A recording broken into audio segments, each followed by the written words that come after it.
皆さん、こんにちは。私はナビーシャ先生です。これから私と一緒に日本語を勉強しましょう。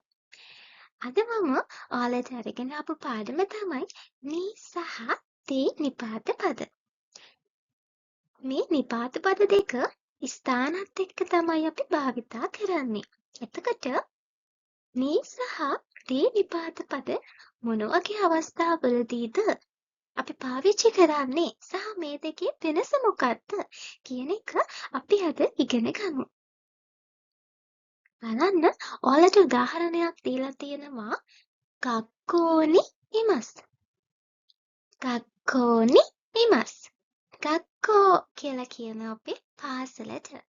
ඉමස් කියලා කියන්නේ ඉන්නවා. එහෙනම් මේක අපි සිංහලෙන් කිව්වොත් මෙතන කියනවා ඇත්තේ පාසලේ ඉන්නවා. නේද?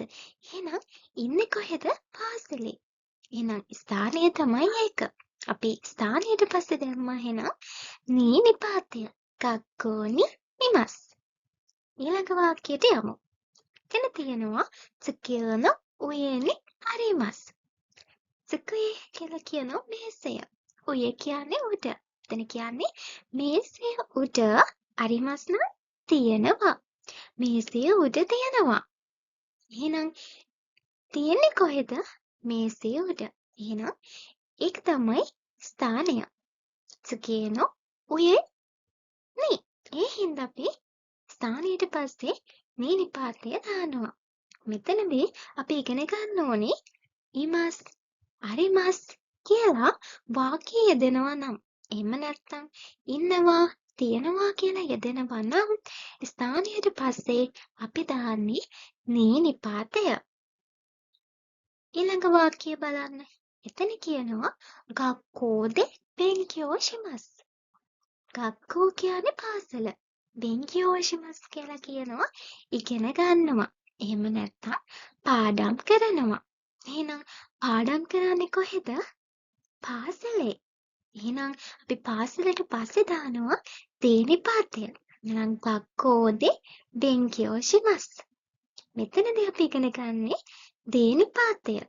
මෙතනින් කියන්නේ අපි මේ යම්කිසි ක්‍රියාවක් කරන ස්ථානයට පස්සේ යම්කිසි ක්‍රියාවක් කරන ස්ථානයට පස්සේ අපි තේ නිපාතය භාවිතා කරනවා.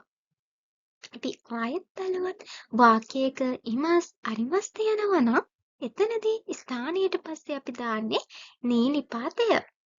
ඊළඟට යම්කිසි ක්‍රියාවක් යම්කිසි ස්ථානයකදී කරනවා නම් එතනදී ස්ථානයට පස්සේ අපි දාන්නේ දේ නිපාතය.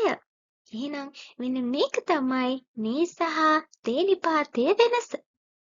මම හිතනවා මේ පාඩමත් ඔයාලට පැහැදිලි වෙන්න ඇති කියලා.